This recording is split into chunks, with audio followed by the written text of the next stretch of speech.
رمضان الذي أنزل فيه القرآن هدى للناس وبينات من الهدى والفرقان فمن شهد منكم الشهر فليصم۔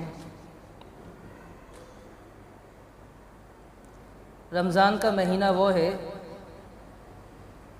جس میں قرآن نازل کیا گیا ہے، جو لوگوں کے لیے سراسر ہدایت ہے، اور اس میں حق اور باطل میں فرق کرنے والی دلیلیں ہیں۔ محترم سامعین کرام، ظاہری طور پر موسموں میں سے ایک بہار کا موسم ہے، اور اسی طرح روحانی کائنات میں جو موسم ہے وہ رمضان کا موسم ہے۔ رمضان کا مہینہ وہ مہینہ ہے جس میں اللہ رب العالمین مومنوں کے لیے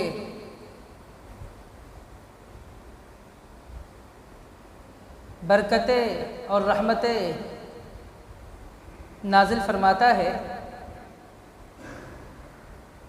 اور خوش نصیب ہے وہ شخص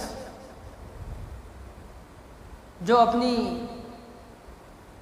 زندگی میں بار بار اس مہینے کو پاتا ہے اور اس مہینے سے فائدہ حاصل کر کے اپنے گناہوں کو معاف کرا کر اپنے آپ کو جنت کا حقدار بنا لیتا ہے۔ اللہ رب العالمین رمضان المبارک کا مہینہ ہمارے لیے اسی لیے بیچتا ہے، اس مہینے کے بیچنے کا مقصد وہ یہ ہے کہ اللہ رب العالمین ہمارے گناہوں کو معاف کر دے۔ اللہ رب العالمین یہ چاہتا ہے کہ وہ ہمارے سارے گناہوں کو معاف کر دے۔ رمضان کو رمضان کیوں کہتے ہیں؟ رمضان کا معنی کیا ہے؟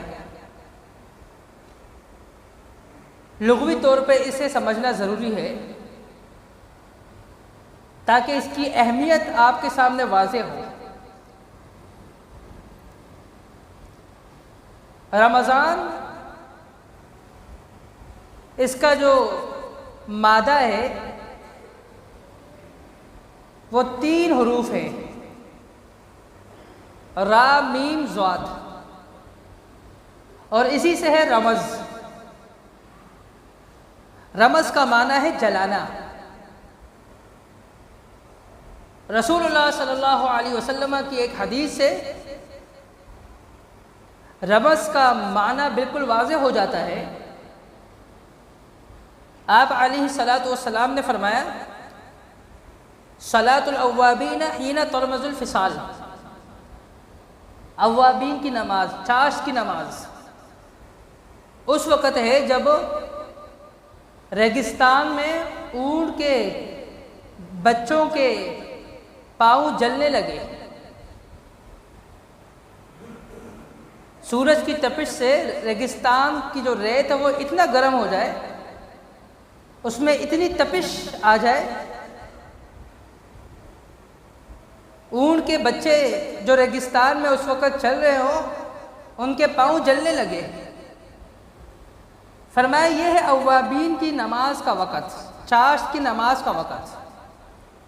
اس حدیث میں ترمز کا لفظ ہے، رمز سے ہے جو، یعنی جلانا۔ اور یہی وجہ ہے صاحب قاموس نے، اب صاحب قاموس کون ہے؟ القاموس المحیط عربی لغت کی بہترین کتاب ہے، میں اس کی بات کر رہا ہوں۔ صاحب قاموس نے اس کا معنی یہ کیا ہے کہ رمضان اس کی جو وجہ تسمیہ ہے،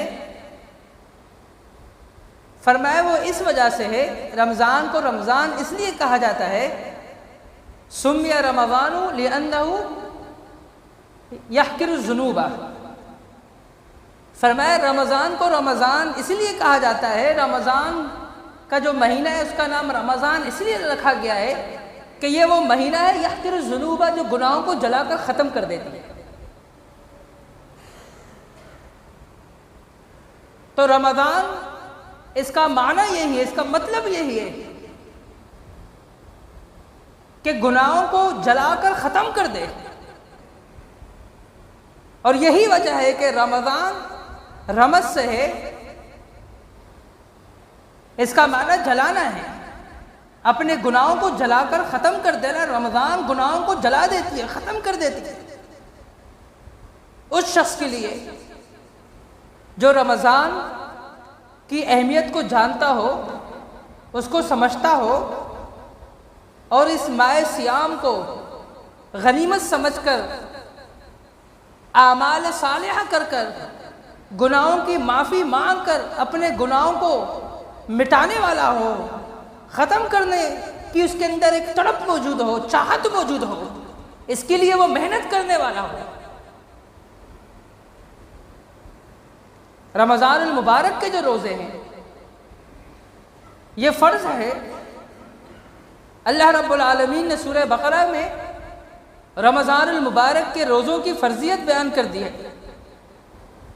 فرمایا کہ یہ ایسا فریضہ ہے جو تمہارے لیے صرف مخصوص نہیں بلکہ تم سے پہلے لوگوں پر بھی یہ فریضہ عائد کیا گیا تھا، ان پر بھی رمضان کے روزے فرض کر دیے گئے تھے۔ یا ایھا الذین آمنوا کتب علیکم الصیام کما کتب علی الذین من قبلکم لعلکم تتقون، کہ ایمان والو تم پر رمضان کے روزے فرض کر دیے گئے جس طرح تم سے پہلے لوگوں پر فرض کر دیے گئے تھے، لعلکم تتقون، تاکہ تم تقوی اختیار کرو، اپنے آپ کو گناہوں سے بچا سکو۔ رمضان المبارک کے جو روزے ہیں ان کی فرضیت اور ان کی اہمیت کا اندازہ آپ سے بخاری کی حدیث سے لگائیے۔ ایک دیہاتی صحابی زمام بن ثعلبہ رضی اللہ تعالی عنہ رسول اللہ صلی اللہ علیہ وسلم کی خدمت میں حاضر ہوئے اور آ کر کہنے لگے، یا رسول اللہ، میں آپ سے چند سوال پوچھوں گا اور ان سوالات پوچھنے میں سختی سے پیش آؤں گا، آپ ناراض مت ہونا اور آپ مجھے ان سوالات کا جواب دیجئے۔ فرمایا ٹھیک ہے، کیونکہ اس کو پتا تھا جو میرا انداز ہے وہ ٹھیک نہیں، شاید پیغمبر ناراض ہو جائے، پہلے ان کو آگاہ کر دیا۔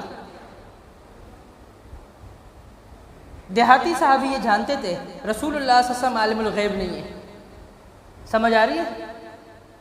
اعرابی صحابی، ان کا عقیدہ یہ تھا کہ رسول اللہ صلی اللہ علیہ وسلم کو پہلے سے یہ نہیں پتا کہ میرا انداز کیا ہے، یعنی ان کا عقیدہ یہ تھا کہ آپ عالم الغیب نہیں ہیں، اس لیے آپ کو اپنے انداز کے متعلق پہلے ہی آگاہ کر دیا کہ میرا انداز کچھ ایسا ہے، میرا اسٹائل بولنے کا کچھ ایسا ہے، پیغمبر کچھ سوالات آپ سے پوچھنے ہیں، میری اس سختی اور اس انداز کو دیکھ کر آپ پریشان مت ہونا، مجھے جواب دیجئے۔ فرمایا ٹھیک ہے، آپ کریں سوالات اپنے انداز سے جو آپ نے کرتے ہیں۔ کہنے لگا، اللہ امرک ان نصلی 5 صلوات فی یوم و لیلہ، کہ اللہ نے آپ کو حکم دیا ہے کہ ہم دن رات میں 5 نمازیں پڑھیں؟ رسول اللہ صلی اللہ علیہ وسلم جواب دیا، نعم، جی ہاں، الا ان تطوع، ہاں اگر آپ نفلی نمازیں پڑھیں وہ ایک الگ مسئلہ ہے، لیکن فرض جو ہے یہ 5 نمازیں۔ یہ بات بھی واضح ہو گئی کہ 5 نمازوں کے علاوہ کوئی نماز واجب نہیں، کوئی نماز واجب نہیں، واجب جو نماز ہے وہ یہ 5 ہی ہے۔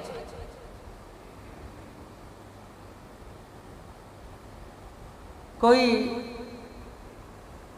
مسجد میں داخل ہونے کے لیے جو ہم 2 رکعت پڑھتے ہیں اسے واجب سمجھ رہے ہوتے ہیں، کہتے ہیں یہ بھی واجب ہے 2 رکعت پڑھنا تحیۃ المسجد۔ کچھ صلاۃ الوتر کو واجب سمجھ رہے ہوتے ہیں۔ پیغمبر نے فرمایا کہ 5 نمازیں ہیں دن رات میں جو واجب ہے، اس کے علاوہ جتنے بھی ہیں الا ان تطوع، اگر آپ پڑھتے وہ نفلی ہے، اور اگر نفلی پڑھنا چاہے اس پر اس کی کوئی قید نہیں، آپ پڑھ لیں۔ اور اسی طرح اس صحابی نے سوال پوچھا، اس دیہاتی نے سوال پوچھا، کہا یا رسول اللہ یہ بتائیے اللہ امرک ان نصوم رمضان ان نصوم شہر رمضان، کیا اللہ نے آپ کو حکم دیا ہے کہ ہم رمضان المبارک کے مہینے میں روزے رکھیں؟ فرمایا نعم، جی ہاں، الا ان تطوع، ہاں اس کے علاوہ آپ نفلی روزے رکھنا چاہے رکھ سکتے ہیں۔ سوال پوچھا اللہ امرک، کہ اللہ نے آپ کو حکم دیا ہے کہ اپنے مالوں میں سے زکوٰۃ نکال کر جو ہم میں سے فقراء ہیں ان کے حوالے کر دے، ان کو لوٹا دے؟ فرمایا جی ہاں، یہ اللہ نے ہمیں حکم دیا ہے۔ اور وہ صحابی ان سوالات کو کر کے پوچھ کے جانے لگا، اور جاتے جاتے جملہ کہا، فرمایا واللہ لا ازید علی ھذا ولم انقص، اللہ کی قسم پیغمبر جو آپ سے میں نے سوالات کے ذریعے سیکھا ہے، جن چیزوں کو میں نے سمجھا ہے، نہ ان میں کوئی کمی کروں گا نہ زیادتی کروں گا۔ اور جب یہ جملے کہتے کہتے وہ چلا گیا اور اس نے میدان مار لیا۔ رسول اللہ صلی اللہ علیہ وسلم نے فرمایا من سرہ ان ينظر الى رجل من اہل الجنت فلینظر الى ھذا، جس شخص کو اگر خوشی ہو کسی چلتے پھرتے جنتی کو دیکھنے میں تو وہ اس شخص کو دیکھے، زمام بن ثعلبہ کو دیکھے۔ انہوں نے معیار کو سمجھ لیا، دین کا جو معیار ہے وہ کیا ہے کہ اللہ اس کے رسول نے جو بتایا اس سے آگے نہیں بڑھنا، اس میں نہ ذاتی کی گنجائش ہے نہ کمی کرنے کی گنجائش ہے، اس میں کمی پیشی کی کوئی گنجائش نہیں۔ اب صحابی کا یہ سوال کرنا کہ رمضان المبارک کے روزے اللہ نے ہم پر فرض کیے ہیں، پیغمبر کا یہ جواب دے رہا جی ہاں، یہ رمضان المبارک کے روزوں کی فرضیت کی ایک دلیل ہے۔ رمضان المبارک کے جو روزے ہیں ارکان اسلام میں سے ایک رکن ہے، اور ارکان اسلام میں سے ہے۔ جبریل علیہ السلام نے آ کر رسول اللہ صلی اللہ علیہ وسلم سے چند سوالات پوچھے تھے، ان سوالات میں سے ایک سوال یہ بھی تھا مل اسلام، اسلام کی تعریف کیا ہے؟ پیغمبر نے اسلام کی کیا تعریف کی؟ فرمایا کہ الاسلام ان تشہد ان لا الہ الا اللہ وان محمد رسول اللہ وتقیم الصلاۃ وتؤتی الزکاۃ وتصوم رمضان وتحج البیت من استطاع الیہ سبیلا، 2 شہادتیں دینا، اللہ رب العالمین کی وحدانیت کی اور ایک میرا آخری رسول ہونے کی، یہ 2 شہادتیں دینا۔ فرمایا یہ اسلام میں سے، ارکان اسلام میں سے پہلا رکن ہے، اور اس کے بعد نماز قائم کرنا، اس کے بعد زکوٰۃ دینا، اور رمضان المبارک کے روزے رکھنا، اور جو شخص استطاعت رکھتا ہے حج کرنے کی اس کا حج کرنا۔ فرمایا کہ یہ 5 ارکان اسلام میں سے ہیں۔ بنی الاسلام علی 5 شہادت لا الہ الا اللہ واقام الصلاۃ وایتاء الزکاۃ والحج وصوم رمضان۔ فرمایا اسلام کی بنیاد 5 چیزوں پر قائم کی گئی ہے، 5 چیزوں پر اسلام کی بنیاد رکھی گئی ہے۔ نمبر 1 شہادتین، اللہ رب العالمین کی وحدانیت کی گواہی دینا اور رسول اللہ صلی اللہ علیہ وسلم کے آخر رسول ہونے کی گواہی دینا۔ نمبر 2 نماز قائم کرنا۔ نمبر 3 زکوٰۃ دینا۔ نمبر 4 روزے رکھنا رمضان المبارک کے مہینے کی۔ نمبر 5 اگر حج کرنے کی استطاعت ہے تو حج کرنا۔ اگر آپ کے گھر میں 5 ستون ہیں، اگر ان میں سے ایک ستون کو گرا دیا جائے، آپ اندازہ لگائیں آپ کس قدر خوف زدہ ہو جائیں گے۔ آپ کس قدر جس گھر میں اتنے اطمینان سے سوتے ہیں وہاں آپ کس قدر بے سکون ہو جائیں گے، پریشان ہو جائیں گے، پوری رات چھت کو دیکھتے ہی دیکھتے گزار جائیں، کہیں یہ گر نہ جائے، کیونکہ یہ کمزور ہو چکا ہے، آپ کو ڈر محسوس ہوگا۔ وہ چھت جس پر آپ کہیں عمارتیں، کہیں گھر، کہیں کمرے، کہیں فلور بناتے ہیں، لیکن اس کی کمزوری کا ڈر آپ کے دل کے اندر پیدا ہو جائے گا، آپ خوفزدہ ہو جائیں گے، آپ پریشان ہو جائیں گے۔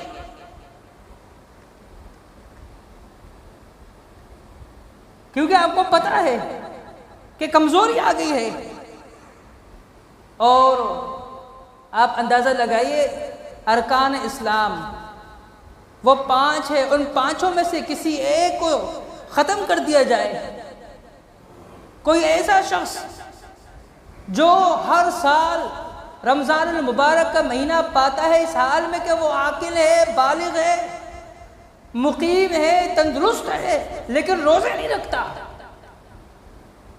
اگرچہ وہ نمازیں پڑھتا ہو، اگرچہ اس نے حج بھی کی ہو، اگرچہ وہ اور نیکی کے کام کرنے والا ہو، لیکن اسلام کی جو عمارت قائم ہے اس پر کتنی کمزور ہے، اس کا اسلام کتنا کمزور ہے، اس کا ایمان کتنا کمزور ہے، کسی بھی وقت وہ اس ملبے کے نیچے آ سکتا ہے، کسی بھی وقت وہ یہ کمزوری اس کو دبا سکتی ہے، اس کو بجھاڑ سکتی ہے، اس کی جان لے سکتی ہے، اس کا خاتمہ کر سکتی ہے، یہ کمزوری اسے ڈبا سکتی ہے۔ تو فرمایا کہ اسلام کے جو بنیادی ارکان ہیں وہ 5 ہیں، ان میں سے رمضان المبارک کے روزے بھی ہیں۔ رمضان المبارک کا مہینہ، اس کے بڑے فضائل ہیں۔ رمضان المبارک کا مہینہ یہ قرآن کا مہینہ ہے، قرآن کے نزول کا مہینہ۔ اللہ رب العالمین کا فرمان ہے شہر رمضان الذی انزل فیہ القرآن، رمضان کا مہینہ وہ ہے جس میں قرآن نازل کیا گیا۔ رمضان کا مہینہ وہ ہے جس میں صرف قرآن نازل نہیں ہوا بلکہ دیگر الہامی کتب بھی نازل ہوئے۔ سلسلہ احادیث صحیحہ کے اندر صحیح حدیث موجود ہے، رسول اللہ صلی اللہ علیہ وسلم نے فرمایا ابراہیم علیہ السلام پر جو صحیفے نازل ہوئے وہ رمضان المبارک کے بالکل شروع میں نازل ہوئے تھے۔ فرمایا کہ 7 رمضان المبارک کو تورات نازل ہوئی، فرمایا کہ رمضان کے 13 دن گزرنے کے بعد انجیل نازل ہوئی، فرمایا 19 رمضان المبارک کو داؤد علیہ السلام پر زبور نازل ہوئی، فرمایا 25 رمضان المبارک کی رات کو اللہ رب العالمین نے محمد مصطفیٰ صلی اللہ علیہ وسلم پر قرآن کریم کو نازل فرمایا۔ 25 رمضان المبارک کی رات، تو یہ صرف قرآن کا مہینہ نہیں بلکہ دیگر الہامی کتب کے نزول کا بھی مہینہ ہے، دیگر صحائف کے نزول کا بھی مہینہ ہے۔ صحف ابراہیم، صحف موسیٰ کے نزول کا مہینہ ہے، صرف نزول قرآن کا مہینہ نہیں۔ اور اس مہینے کی فضیلت کا اندازہ لگائیے کہ اس مہینے میں ایک ایسی رات ہے جو 1000 مہینوں سے بہتر ہے، اور وہ لیلۃ القدر کی رات ہے۔ لیلۃ القدر خیر من 1000 شہر۔ اور آپ اندازہ لگائیے کہ وہ لیلۃ القدر کی رات ایسی رات ہے، ایسی بابرکت رات ہے، فرمایا اِنَّا أَنزَلْنَاهُ فِي لَيْلَةٍ مُبَارَكَةٍ، وہ رات بابرکت ہے، اسی بابرکت رات میں ہم نے قرآن کو اتارا۔ فرمایا اِنَّا كُنَّا فِيهَا مُنذِرِينَ، ہم اس رات میں بہت سارے لوگوں کو ڈرانے والے ہیں۔ فِيهَا يُفْرَقُ كُلُّ أَمْرٍ حَكِيمٍ، اور اس رات میں ہر قسم کے محکم فیصلے کیے جاتے ہیں۔ محکم فیصلے رزق کے حوالے سے، عمر کے حوالے سے، صحت کے حوالے سے، زندگی کے حوالے سے۔ فرمایا فیہا یفرق کل امر حکیم، ہر محکم فیصلے اسی رات میں کیے جاتے ہیں۔ تنزل الملائکۃ والروح فیہا بإذن ربہم من کل امر سلام ہی حتی مطلع الفجر۔ سورہ قدر کے اندر اللہ نے تفصیل کے ساتھ اسی مسئلے کو بیان فرمایا ہے۔ نمبر 5، رمضان المبارک کا مہینہ اتنی فضیلت والا ہے کہ رمضان المبارک کی پہلی رات شروع ہوتے ہی شیاطین اور سرکش جنات کو جھکڑ لیا جاتا ہے۔ رسول اللہ صلی اللہ علیہ وسلم نے فرمایا اذا کان اول لیلۃ، فرمایا جب رمضان المبارک کی پہلی رات ہوتی ہے، زفدت الشیاطین ومردت الجن، شیاطین اور سرکش جنات کو زنجیروں میں جکڑ دیا جاتا ہے، ان کو قید کر دیا جاتا ہے۔ وغلقت ابواب النار، جہنم کے سارے دروازے ساتوں ساتھ بند کر دیے جاتے ہیں۔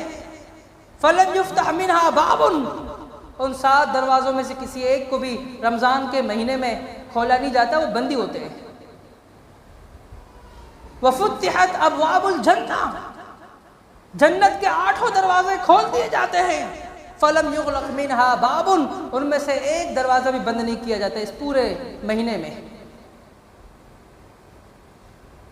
ونادى مناد، اور پکارنے والا فرشتہ وہ پکار رہا ہوتا ہے یا باغی الخیر اقبل، اے نیکی کے متلاشی، اے نیکی کو تلاش کرنے والے، نیکی کرنے والے، اقبل آگے بڑھ، مقابلہ کر، مسابقہ کر، دوڑ تو نیکیوں کی طرف، فاستبق الخیرات، نیکیاں سمیٹ، وَيَا بَاغِيَ الشَّرِّ اقصر، اور فرشتہ کہتا ہے اے گناہوں کی متلاشی، اے گناہگار شخص، گناہوں کے پیچھے دوڑنے والا، گناہ کرنے والا، اقصر، تو رک جا، تو باز آ جا، تو گناہوں سے اپنے دامن کو پاک رکھ، بابرکت مہینہ شروع ہو چکا ہے، اس کی برکتوں کو سمیٹنے کے پیچھے جا، اس کی سعادتوں کو حاصل کرنے کے پیچھے جا، ان گناہوں سے باز آ جا، ان کو چھوڑ دے، اکثر تو باز رہے،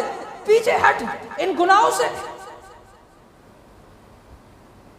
وَلِلَّهِ عُتَقَاهُ مِنَ النَّارِ، اور ہر رات اللہ رب العالمین کی طرف سے بہت سارے لوگوں کو جنت کی سرٹیفکیٹ ملتی ہے، جہنم سے آزادی ملتی ہے۔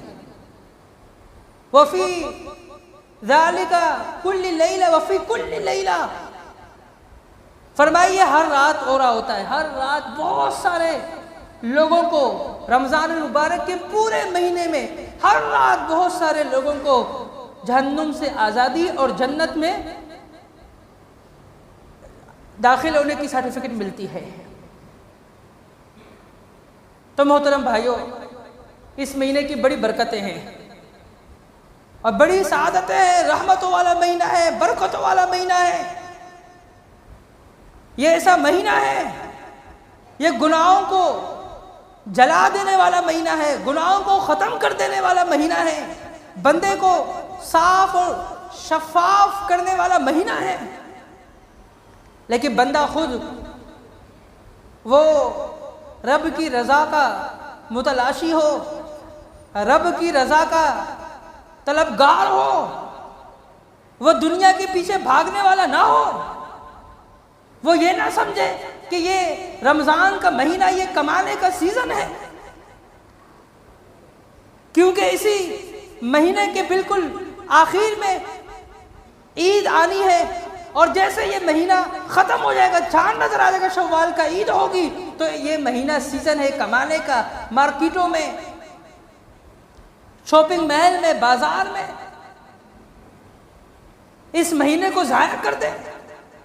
نہیں، بلکہ یا باغی الخیر اقبل، اس مہینے میں خیر کا جو متلاشی ہے اسے زیادہ سے زیادہ خیر کو تلاش کرنا چاہیے، خیر کو طلب کرنا چاہیے، خیر کے پیچھے بھاگنا چاہیے۔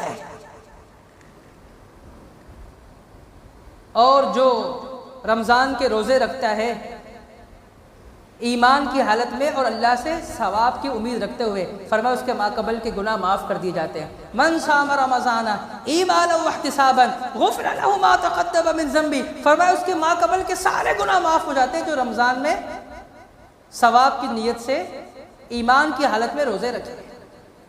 اور جو تراویح پڑھے، فرمایا اس کے بھی ماقبل کے گناہوں کا کفارہ بن جاتی ہے۔ فرمایا من قام رمضان ایمانا واحتسابا غفر له ما تقدم من ذنبه، اور جو لیلۃ القدر کی رات کو تلاش کرے، اس میں قیام کرے، اس کے بھی ماقبل کے سارے گناہ معاف کر دیے جاتے ہیں۔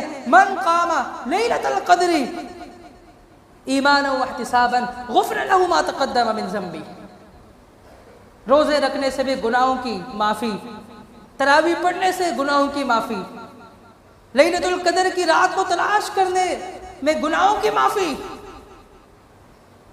رسول اللہ صلی اللہ علیہ وسلم نے فرمایا یہ ماہ سیام ہے ہی گناہوں کا کفارہ۔